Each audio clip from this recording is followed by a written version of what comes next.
I had lost so much blood that I felt weightless, as if I were floating in a daze.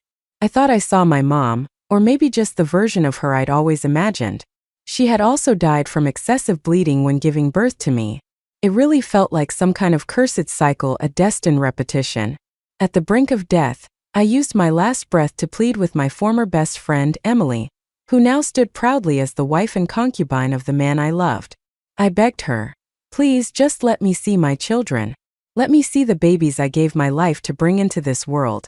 Just once, just one look." Emily laughed arrogantly. "Your children? Once you're gone, they'll be mine. A pathetic woman like you, crawling out of some poor backwoods county. How dare you touch my man? How dare you give birth to the Lynn family's children?" I died with my eyes open. It felt like I heard my babies crying, or maybe it was the doctor recording my time of death, sighing as he noted there was enough blood in the bank and this family clearly isn't lacking money. Why did they just give up on saving her? When I opened my eyes again, I was surrounded by camera flashes. The dizziness lasted for a while. My aunt tapped me gently and said, "Zoe, are you out of your mind with joy? The reporters are asking how it feels to be admitted into Peking University as the national top scorer. Don't you want to share some advice with your juniors?" That's when I realized I had been reborn, and it was the exact day I received my acceptance letter from Peking University. This was the brightest day of my entire 18 years. I was surrounded by school officials, interviewed by journalists, celebrated by younger students, but it was also the day that sealed my fate 12 years later because on this day, I met Emily for the first time. Sure enough, just like in my past life, Emily and her father, Mr. Sullivan, walked in the very next second. The reporters clearly knew Mr. Sullivan well and quickly turned their cameras toward them. Mr. Sullivan looked refined and approachable, radiating the poise of a successful businessman. Emily was like a living porcelain doll, dressed in a pure white princess gown as she smiled and walked toward me, making me look even more dull and shabby by comparison. Mr. Sullivan addressed the reporters saying, "I'm originally from Carter County. When I heard that such a poor county had produced the top scorers, how could I not come and show my support? Our Sullivan Group will donate a scholarship of 500,000 yuan to Miss Zoe Carter, so she can devote herself to her studies, and, after graduating from Peking University, contribute to our hometown and to our country. Oh, and my daughter Emily has also been accepted into Peking University. The two of you will be classmates now, so please get along and grow together. Don't bring shame to Carter County." That's exactly how it had gone before. With 500,000 yuan, Mr. Sullivan tied me to Emily under the name of friendship. I had been grateful for the Sullivan family's help and throughout. In college, I worked hard and never complained. I played the part of Emily's best friend, but in reality, I was just her lackey. Emily had grown up as childhood friends with the twin brothers next door, Andrew and Eric Lynn. They were inseparable. Naturally, I was pulled into their little circle. After Emily started dating Andrew, she encouraged me to get together with Eric. Later, the two of us, best friends, both married into the Lynn family and became sisters-in-law. It wasn't until I died on that delivery bed that I finally realized that from the very beginning, I had only ever been part of their twisted three-way game. I was chosen to be their scapegoat, their surrogate. Unlike in my past life, this time I stayed calm, faced the cameras and responded with composure. "Thank you, Mr. Sullivan, for your generous support and your deep care for our hometown. After the college entrance exam, I've been working as a tutor. I'll have enough saved up to cover my tuition and living expenses before school begins. I'd like to redirect the 500,000 yuan scholarship and ask Mr. Sullivan to donate it to my high school instead. Many of my classmates have had to drop out due to poverty. Too many of them have given up their education to work and support their families. I hope they'll have the chance to change their destinies too." The high school principal couldn't stop smiling. Miss Carter isn't just academically outstanding. She's also morally exceptional. Even after graduation, she still thinks of her alma mater and her younger schoolmates. Seeing things go beyond his expectations, Mr. Sullivan's gracious, unshaken expression finally cracked, though he quickly composed himself. He then turned to the principal and said, "Miss Carter clearly has great vision and a noble heart. In that case, I'll commit to donating 500,000 yuan every year to support students in need. Please, principal, arrange for the funds to help impoverished students." I hope Carter County will continue to produce talents for the future." The school officials offered their thanks repeatedly. The reporters were absolutely thrilled. Originally, everyone thought it was just another routine interview with the national top scorer. Nothing too exciting, just the usual. But the sudden appearance of a well-known entrepreneur volunteering a major donation pushed the interview to its climax. The video quickly went viral online and attracted significant attention. However, this time, the spotlight didn't go to Emily or her father like they had probably hoped.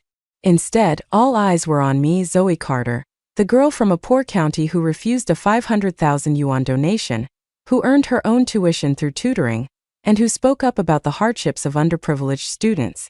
For several days, topics like Zoe Carter refuses donation, top scorer pays her own tuition through tutoring, and poverty in education trended on social media, sparking national conversations about school dropout rates due to poverty. But in my past life, the thing that went viral, I wasn't any of that. It was a photo of me and Emily. In the picture, she looked radiant and vibrant while I was sickly pale and thin. She was praised as a beautiful and kind-hearted princess, and I, despite being the top scorer, was reduced to a mere backdrop that made her shine brighter. As I scrolled through the trending threads, I noticed a few jarring comments. Emily got into Peking University through a recommendation based on her rhythmic gymnastics specialty. That's nothing compared to Zoe Carter, who scored her way in from a poor rural county. Totally different league. Another post pointed out that cute dress Emily wore. It's a summer release from Tia that goes for 288,000 yuan. Must be nice to be a spoiled princess raised by a capitalist tycoon. Someone else wrote, Emily's dress costs 288,000, and her dad only donates 500,000 a year to Carter County. Couldn't he just skip a few dresses and help more students? Of course, not everyone agreed.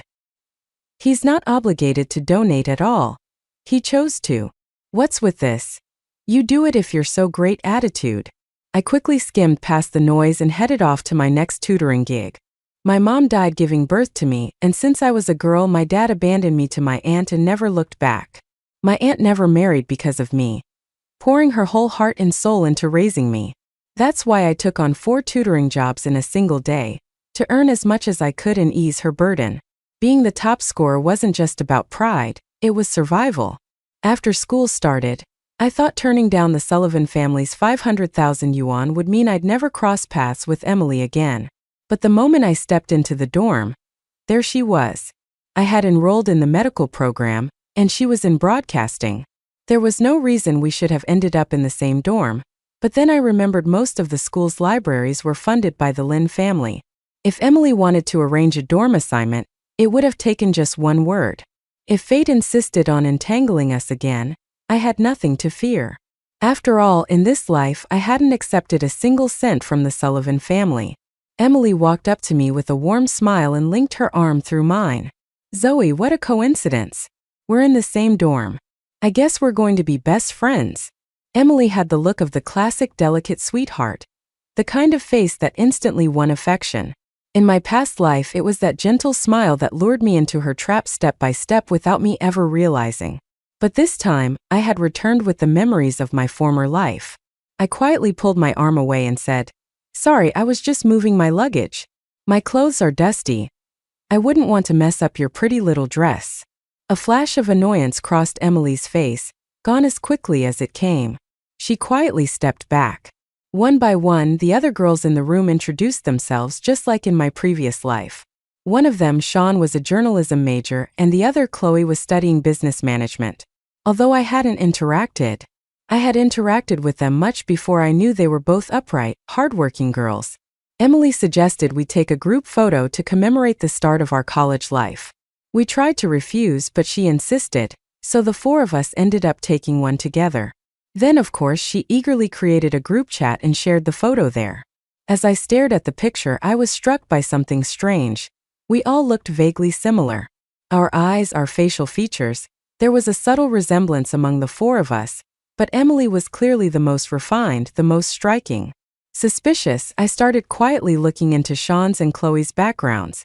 Sean's father worked for the Sullivan Group, Chloe's mother worked at the Lin Corporation, and I was the charity case from a poor province that the Sullivan family had once offered to sponsor.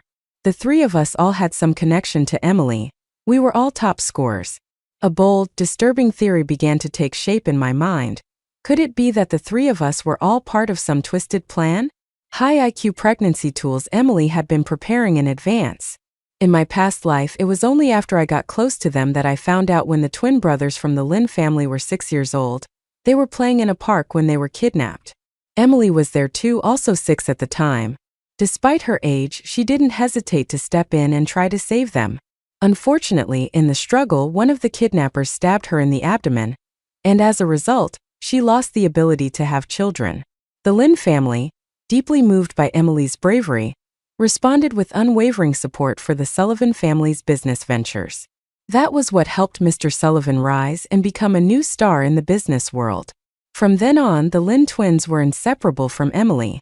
Their bond ran deep. Mrs. Lin even promised that even if Emily couldn't bear children, as long as she was willing, she would be the only candidate to take over the Lin family's legacy. But powerful families need heirs, and childbearing eventually became a pressing issue. Of course, both the Lin and Sullivan families had enough money and resources to find surrogates, but finding someone with both looks and qualifications to match was harder. What could be better than a top scorer from a prestigious school? One who could be wooed under the guise of love and willingly give her whole body and soul. Wasn't that much more interesting? And when she eventually got discarded, they could even scold her for daring to dream of marrying into a wealthy family. Among us, I was the poorest, the one most starved for love, naturally the easiest to manipulate. I couldn't help but draw in a sharp breath. The sweet, innocent smile on Emily's face now gradually blurred into the vicious, twisted expression I had seen at the moment of my death in my past life. When classes officially began, I tried to avoid Emily at all costs. I got up early, stayed out late, and spent every free moment in the library. In my past life, I had wasted so much time. I spent so much time trying to be her little sidekick that I nearly fell behind in my studies. This time I was going to go all in and grind hard. When Emily invited all the roommates to dine at a 5-star hotel, I gave a regretful smile and said, "Sorry, I have anatomy lab tomorrow. I still haven't memorized half the organ structures I need. I'll probably end up sleeping in the study room tonight." She gave out luxury brand handbags as gifts to our roommates. I clutched my thick medical textbook and politely declined. Those bags are expensive, sure, but my canvas tote holds a lot more. Emily kept trying to win everyone over with sweet, sugar-coated gestures. Sean fell for it, happily gushing, "Emily, I want to be your best friend forever." Chloe, on the other hand, stayed calm and polite. She accepted the handbag because it was too hard to refuse but never once used it. It just sat untouched in her drawer. Despite the distance between Chloe and me, Emily didn't seem discouraged. She remained friendly and approachable, showing none of the arrogance you'd expect from a rich girl. I had to admit she had patience. And just like that, a semester flew by. That semester, I studied like my life depended on it, while Emily continued making herself the center of attention. She was the school's go-to female host for all the major events and was frequently trending online for various praises. Right before winter break, she made an announcement in the dorm. "Tomorrow is my 18th birthday. My dad is hosting a coming-of-age banquet for me. You all have to come, okay? I'll have a driver pick you up." I instinctively tried to find a way out. "Sorry, Emily, I've been pulling all-nighters studying this semester. Over the break, I just want to crash and sleep until I forget what day it is." Sean perked up, her eyes gleaming. A debutante ball for a rich girl? The scale must be insane. Chloe remained composed and didn't say much. Emily put on a modest smile. "It's nothing fancy, just a simple banquet for some family and friends. I only invited the 3 of you from school. If you don't show up, my dad will definitely scold me for not maintaining good relationships with my roommates." Suddenly, Sean lit up. "Emily, can I shoot some video footage at your party? We have this extra credit assignment in journalism. We need to produce a video that gets over 100,000 views. I've been racking my brain for a good topic.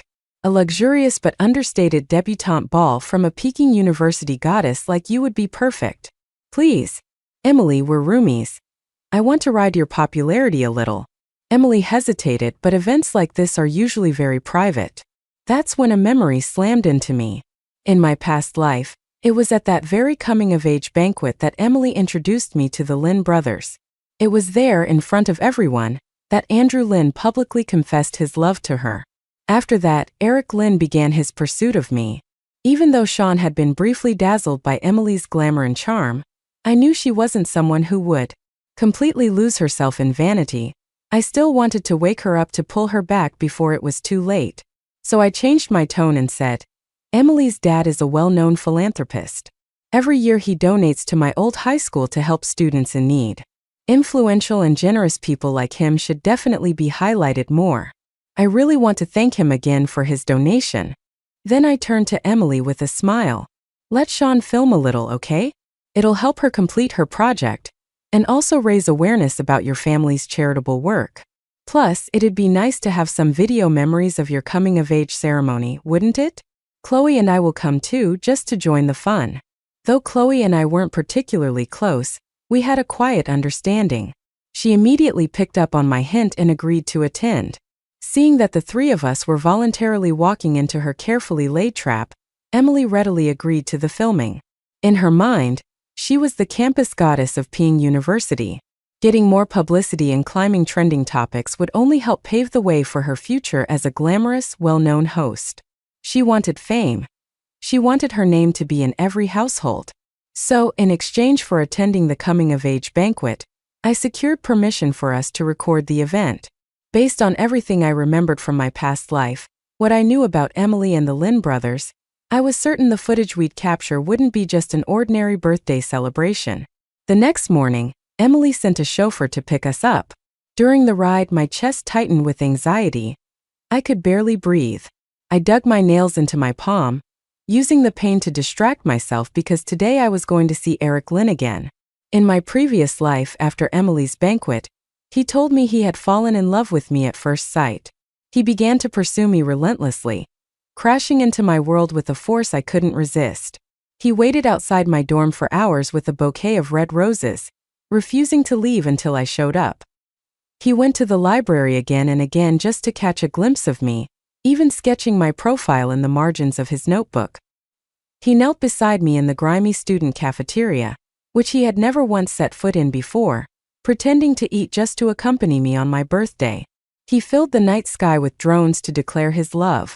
Everyone on campus knew the second son of the prestigious Lynn family was chasing after a girl from a poor county, a modern Cinderella story.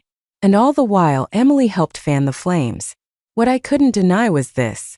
I fell for it.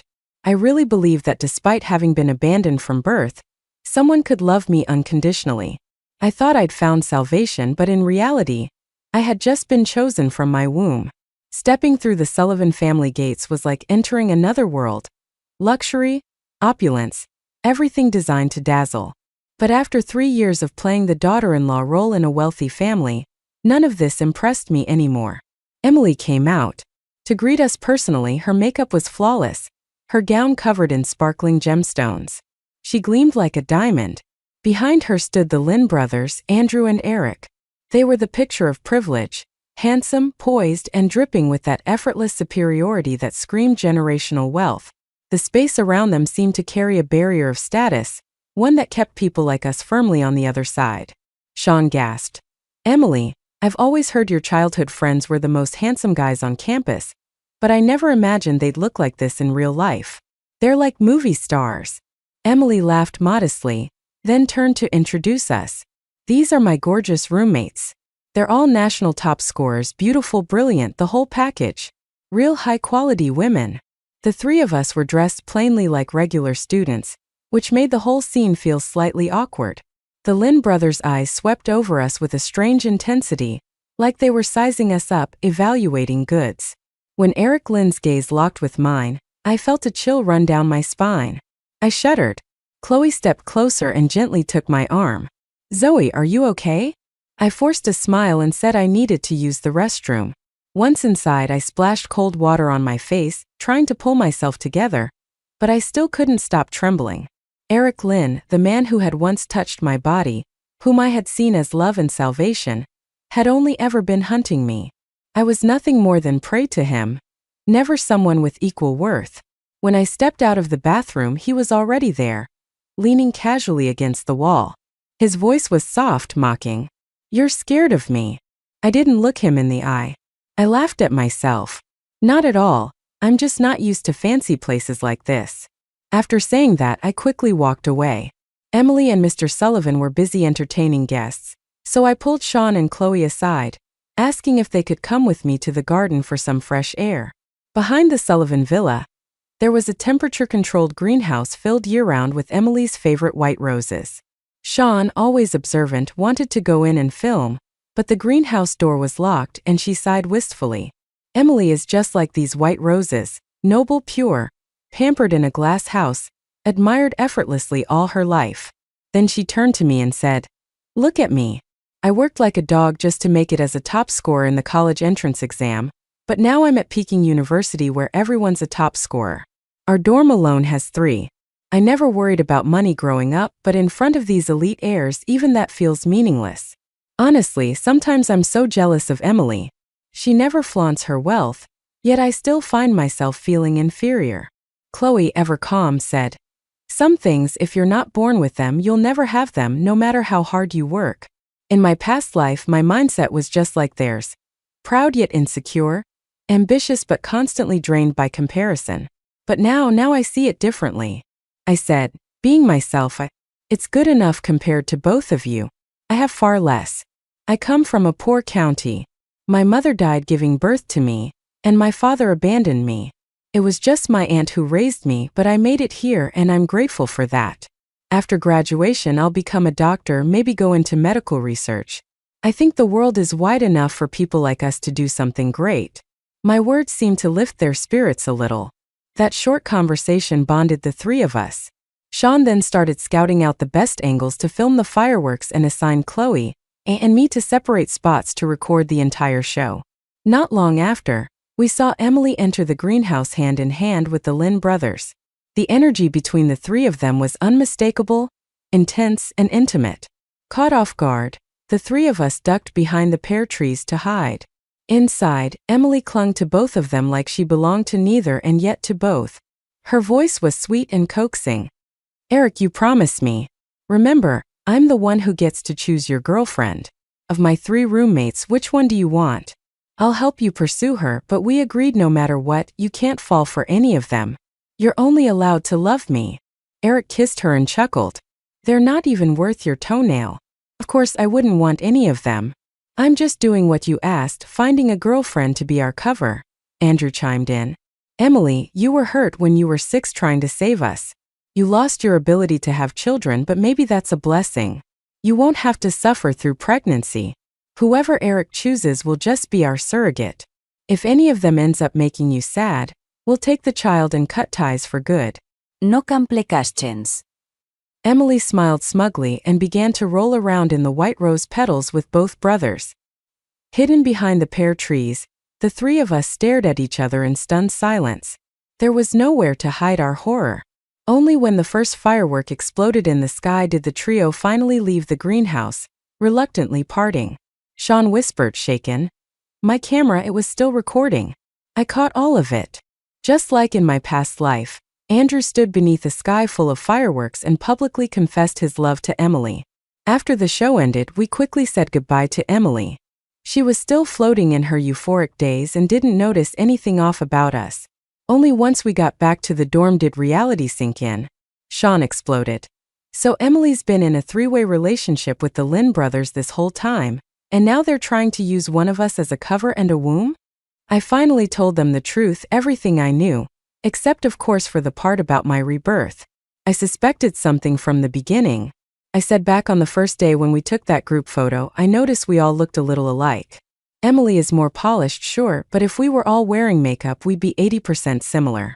You remember how I asked about your families back then? I wasn't just being nosy. I had a feeling Emily and I both come from. Mr. Sullivan even tried to offer me a 500,000 yuan scholarship. I turned it down.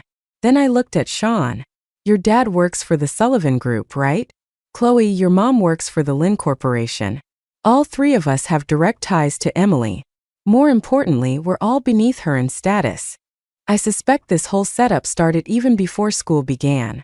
That's probably why, even though we're all in different majors, we ended up assigned to the same dorm. Sean was furious. She grabbed the luxury handbag Emily had given her and threw it straight into the trash. I'm going to upload that video, she said, shaking with anger. Expose the disgusting truth about the three of them.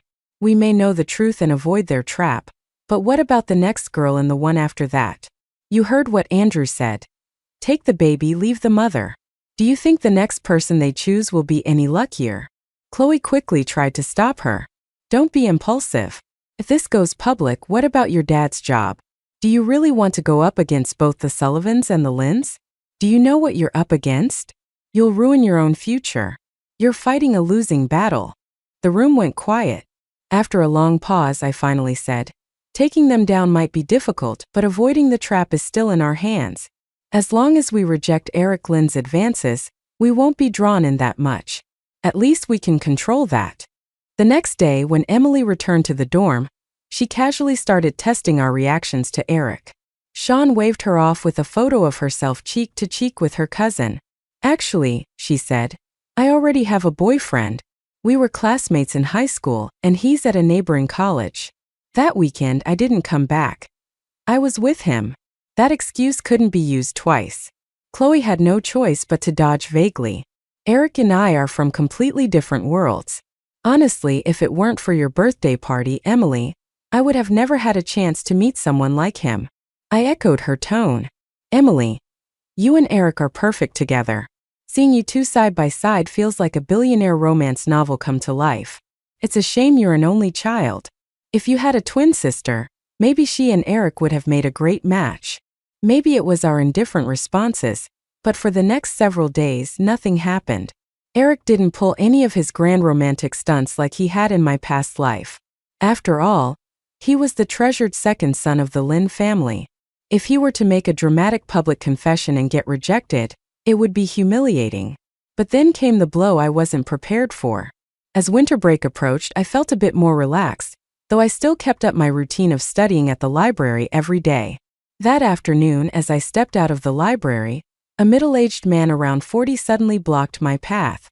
He shouted, Zoe, I'm your father. I heard you got into Peking University, so I borrowed money to come see you. People were already starting to glance our way. The man grabbed my arm tightly. His voice getting louder. I owed a lot of money and the debt collectors were after me.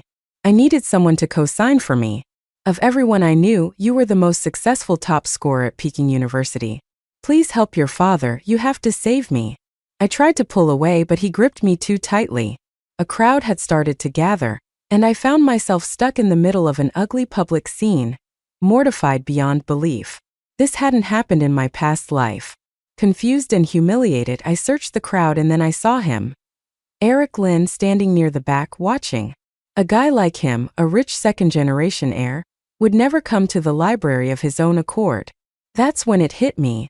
This whole thing was staged. Emily had orchestrated it. A damsel in distress scene scripted to win me over with a dramatic rescue. When Eric realized I had spotted him, he stepped forward through the crowd and stood protectively by my side. Zoe's my friend, he said calmly. If it's money you need, you came to the wrong place. The Lynn family doesn't lack money, and this entire library was donated by us. He turned to the man. How much do you owe? I'll pay it. The man claiming to be my father immediately let go of me and turned to Eric with a look of fake gratitude. You'll help me? Are you Zoe's friend or her boyfriend? The man asked Eric loudly. I owe 500,000 yuan. Compared to donating an entire library, that's just pocket change. If Zoe has such a rich and generous boyfriend, then our Jiao family is truly blessed. Jiao family? When I was born, my mother died in childbirth and this man abandoned me. His name isn't even on my birth certificate. In my hometown, boys are valued over girls, and a marriage certificate could only be issued if a son was born, which meant legally speaking, my mother and this man were never officially married. My household registration had always been under my grandmother's family, not his. So, in legal terms, I had no relation to this man at all. Eric took out his phone, ready to call his butler and send over 500,000 in cash. Quickly stopped him. I know you're trying to help, but I don't need it. Not from a man like this. Giving him money will only feed his greed. It won't solve anything. I immediately dialed 110. Hello, officer. I'm a student at Peking University. Someone is impersonating my father and trying to extort 500,000 yuan from me. The man lunged forward, trying to grab my phone. I let myself fall to the ground in the scuffle, scraping my face and drawing blood. Holding the phone, I cried out, "Officer, please help me. He's getting violent." Students nearby called security, who rushed over and pulled him away from me. I then called my academic advisor and begged her to come. She was a middle-aged woman, always known for being fair and just. I trusted her deeply. The police and my advisor arrived quickly. The officers checked the man's ID. His name was Qian Xiao, a known credit defaulter with multiple prior detentions for gambling and fighting. I collapsed into my advisor's arms, sobbing, "Please help me. His surname is Xiao, mine is Carter. How could he possibly be my father?" Right away, he asked me for 500,000 yuan. I just turned 18. I earned my tuition and living expenses through part-time jobs over the summer. I don't have that kind of money. The police and my advisor reviewed the information and confirmed that there was no legal relationship between me and the man. The matter could have ended there, but then Eric suddenly spoke up. "If you want proof, you can do a paternity test, I'll pay for it." I immediately raised my voice. "I refuse. He's the one claiming to be my father. He should provide official documentation. If anyone can just show up and say they're my dad and force me to do a DNA test, what kind of world would that be?" "Officer, does the law allow people to force others to undergo a paternity test?" The officer stepped in to explain. "No, a paternity test must be voluntary on both sides. Any unilateral test is not legally recognized." I finally felt a sense of relief. My advisor took me to the police station to formally explain my family background and filed a report accusing Chang Xiao of public disturbance and harassment. After everything was resolved, she gently comforted me. "Zoe, you've been through a lot. Whether that man is your biological father or not, he will no longer affect your life. If you ever run into any problems, don't hesitate to come to me. I'll do everything I can to help." Tears welled in my eyes as I hugged her. "Thank you, Professor. Besides my aunt, you're the kindest adult I've ever had in my life." When I returned to the dorm, Emily wasn't there. Sean and Chloe had already heard about the incident and were furious on my behalf. I told them what I suspected. This whole thing was orchestrated by Emily and the Lin brothers. They must have dug into my background, found that man, and hired him to create chaos. The plan was to stage a crisis and then swoop in like saviors, use their wealth and status to rescue me, toss me a little kindness and cash, and in doing so, earn my gratitude and debt. Once that scumbag Xiao was embedded into my life as a lingering threat, I'd become even more dependent on them to clean up after him. Sean was seething. "They're disgusting." Chloe sighed. "They've got power, wealth, and now we know frightening levels of manipulation. We need to be even more careful from now on." I said, "Who knows what other traps are waiting for us?" After the storm passed, the holiday break arrived. I filled every available moment with tutoring jobs and managed to save up another sum for living expenses. When the new semester began, Chloe invited Sean and me out for dinner, saying she had something important to discuss. The food hadn't even arrived yet, but Chloe had already downed 2 bottles of beer on an empty stomach. She was clearly drunk.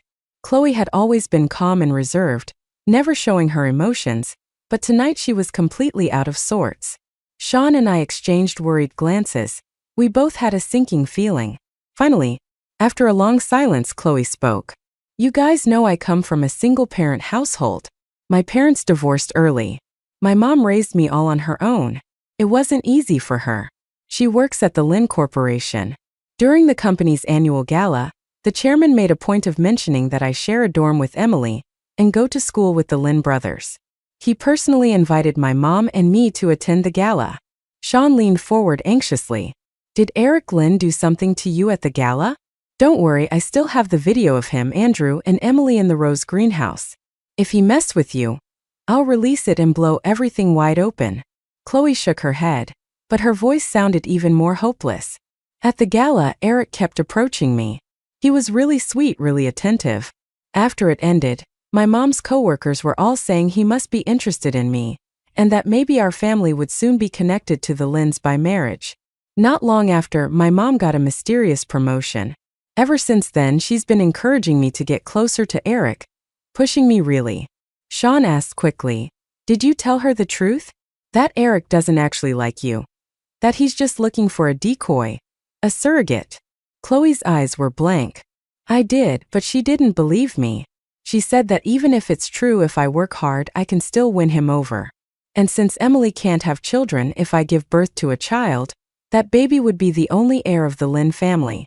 Suddenly it all clicked in my mind. The prize was simply too tempting. Chloe's mother had taken the bait, willing to risk her own daughter's future for a chance at unimaginable wealth. So Emily and the Lynn brothers used coercion against me, but temptation against Chloe. Chloe finally broke down, sobbing uncontrollably. "All I've ever been afraid of is hurting my mom. She sacrificed everything for me. We've depended on each other our whole lives. How can I not listen to her? I understand why she's doing this. If it were my aunt pressuring me like that, I don't think I could say no either. But getting involved like this, it's like bargaining with a tiger. Is there any way to actually win?" We couldn't make the decision for her. All we could do was sit beside her and get drunk together in silence. The next morning, the three of us were still hungover when Emily returned to the dorm. She went straight to Chloe and shook her awake. "Chloe, Eric called you so many times and you didn't answer. He's downstairs waiting for you right now with a big bouquet of red roses. Looks like he's planning to make a public confession." I jolted fully awake, a chill shooting through my spine. That familiar orchestrated confession scene was happening again. But this time the target was Chloe. She sat there in a daze, motionless. Emily kept urging her to wash up and go downstairs to accept Eric's confession. Chloe didn't move for a long time. Then at last she made up her mind.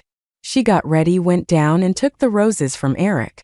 Sean and I watched from the dorm window above, our hearts full of complicated emotions. Emily followed them down, and soon she and Andrew were off on a double date with Chloe and Eric. Sean muttered, her voice full of unease, "Chloe, I'm afraid this won't end well." Then it hit me suddenly, painfully. In my past life, those three ruined me. They cost me my life. They stole both of my children. So why, after being reborn, had I never once thought of revenge? I did hate them deeply, but even more than that, I was afraid of their power, afraid of what they could do, and ashamed that I felt so small in comparison. But things were different now. This life wasn't the same as the last. We weren't powerless anymore, we could fight back. Against Emily, I gripped Sean's hand tightly, my resolve solidifying. We can help Chloe win. The pattern of Eric and Chloe's relationship followed the same script I knew too well. Visiting the library together, eating in the student cafeteria, sitting side by side in public lectures, and the grand gesture of drone fireworks on her birthday. But while they played out that familiar romance, Sean and I were working behind the scenes, quietly gathering evidence, watching Emily's every move, hoping to catch her slipping up. And we did. After Emily hosted the university sports day ceremony, she was approached by a middle-aged man covered in tattoos. The moment she saw him, her face turned pale with panic, but she didn't raise any alarm. She just pulled him aside and led him toward the equipment storage. Sean and I followed them to a quiet corner. The man looked fierce, like a thug straight out of a crime story. "Still remember your dear uncle, sweetheart?" he sneered. "I heard you're the darling of Peking University now, dating the Lin family heir, about to marry into a billionaire dynasty. But tell me, would you have gotten that far without your good old uncle clearing the path?" His voice dropped threateningly. "I spent 12 years in prison for helping your dad stage the kidnapping of those Lin brothers. Just got out. Your dad's too well protected now, bodyguards and all. I couldn't get close, so I came to you." He licked his lips. "I'm not asking for much. 1 million a year for 12 years. That's just 12 million yuan. Peanuts for someone like you, right?" Emily sneered. "I'll have my dad contact you. But don't forget, Uncle, back then you messed up and stabbed me in the stomach. Because of that, I can't have kids anymore. How do you plan to pay me back for that?" They kept arguing. Meanwhile, Sean gave me a subtle nudge. She'd recorded the whole thing on video. We quietly slipped away. My head was spinning. That so-called heroic rescue, the story of little Emily bravely saving the Lin twins during a kidnapping, it was all a lie. The kidnapping itself was orchestrated by Mr. Sullivan, Emily's father. That so-called bravery was nothing but a carefully staged scene to gain favor with the Lins. Emily was never a child heroine. She was a pawn in her father's scheme to climb the social ladder. If the Lin family ever found out the truth, what would happen? They do. We showed the video to Chloe. She was calm but firm. Not yet, she said. We don't have enough leverage to negotiate with the Lins. Not yet. I looked at her and with perfect understanding asked, "The baby?" She nodded. So we waited. We let Emily keep playing the part of the glorious campus goddess for a little while longer. By the time Sean and Chloe graduated, my journey was only halfway through. As a med student in a combined undergrad-grad program, I still had years ahead of me. By then, Sean had become a short video influencer with over 10 million followers across the internet. Chloe, meanwhile, was pregnant. The three of us looked at one another and smiled. Let's reveal everything at graduation, we agreed. On graduation day, Emily went on stage as the university's outstanding graduate. She was radiant, more stunning than ever. The pink diamond jewelry she wore reportedly cost tens of millions. A gift from Andrew Lin, her engagement present. She had signed with a major TV network and was engaged to a top-tier heir. She was riding higher than ever. That's when Chloe handed both videos to the Lin parents. Their faces darkened on the spot. Without saying a word, they left the ceremony, taking both Andrew and Eric with them. Chloe followed them out, but before leaving, she turned back to give Sean and me a reassuring look. Very soon, Mr. Sullivan was arrested for orchestrating and facilitating a kidnapping. He insisted that Emily had been just 6 years old at the time and knew nothing about it, but the Lin Corporation fully absorbed the Sullivan Group, erasing their influence overnight. Emily was no longer the golden daughter of a wealthy family. Surprisingly, Andrew Lin still insisted on honoring the engagement, but according to Chloe, things between Emily and the Lin brothers had become twisted. A volatile mix of love and resentment. The so-called harmony of their childhood trio was gone. Once Emily had been the goddess who saved their lives, but now, even though her fangs had been revealed, it was hard to erase the bond of so many years spent side by side. In the end, it was a bond too deep to easily sever, but emotionally the dynamics had shifted completely. Emily's mental state began to unravel, revealing signs of obsession and instability. The more reckless the trio's behavior became, the more the Lin family lost trust in the brothers. In their place, Chloe gradually earned the family's favor. Ironically, Emily and Chloe were married into the Lin family on the same day, but now the roles of winner and loser had completely reversed. With her mother by her side throughout her pregnancy, Chloe gave birth to healthy twins, a boy and a girl. Beaming, she said to Sean and me, "My babies have to call you two their godmothers." In my past life, I never got to see my own children, but looking at those two smiling faces, I couldn't help but feel as if somehow they had come back to me. I reached out and playfully tapped their little hands. "Hello, little ones. I'm your godmother." Chloe put her professional skills to good use, working alongside her mother inside the Lin Corporation. Together, they gained real authority and shares in the company. Chloe, now a bona fide wealthy woman, generously invested in a media company, putting Sean in charge. Sean had full creative freedom to run the operation however she liked. Chloe also insisted on giving me a large sum as a thank you gift, but I was still buried in med school, barely had time to breathe, much less spend money. Then I thought back to the day I first saw Emily again after being reborn. It was the day Mr. Sullivan tried to offer me 500,000 yuan as a scholarship.